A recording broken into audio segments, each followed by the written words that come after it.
So I have like a mouthful about the return of the Anunnaki. I don't think it's fake. I think it's real. But if I can just spark some thought about who the Anunnaki are, Sumerian gods, it was two brothers, Enki and Enlil.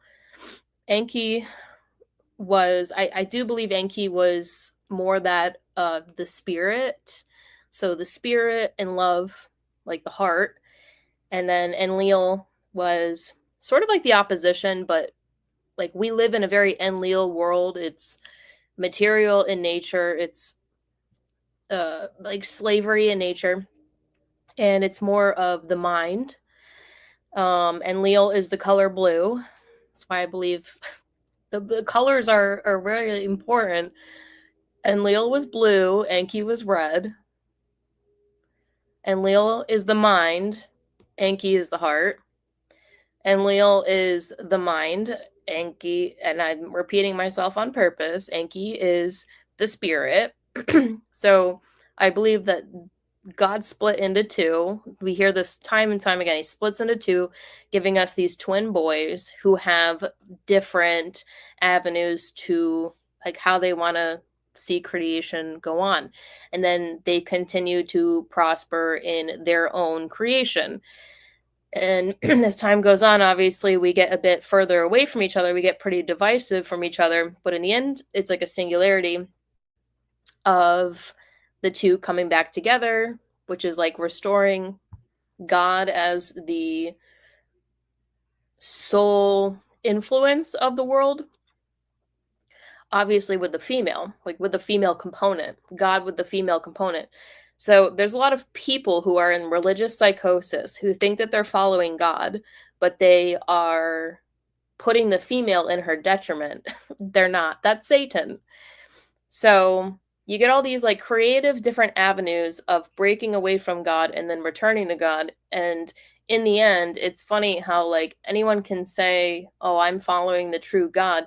But if your religion and if your lifestyle puts a female in detriment, and I'm talking like good ones, not witchy ones, then you're not following true God. So the return of the Anunnaki is partly like a singularity of the two brothers that split into two, these Sumerian gods, giving us Enki and Enlil. And perhaps Marduk was like the father. So Jesus would have been like Marduk in the flesh, the two in the one. And then not want to I don't want to talk too much on it, but then there's like a whole separate thing, which is like this very dark evil force that is totally outside of it's like the invader types, right? There is no love, there's no mind. It's mind control. There's no love, there's no mind. And it's all for brotherly division. It's why they love division. You divide the brothers, then you divide God. And then it's totally anti-female, like in the worst sense.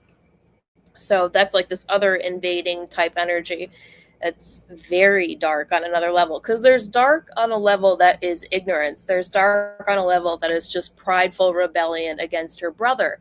There's dark on a level that is prideful rebellion against a woman. There's a darkness that is in total awareness and rebellion against the two brothers and the woman.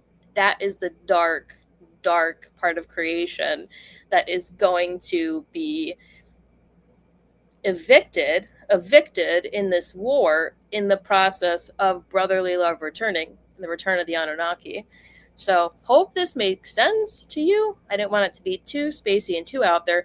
There is so much more I can say about this, but I don't know how many people would like be able to absorb it. I would imagine I would sound like a schizophrenic meth head, but as time goes on, perhaps it will be more appropriate to speak deeper on this stuff, or maybe we'll just live it in real life. This is what I really want to see, is just us living the truth in real life instead of like exhaustingly just talking about it. You know what I mean?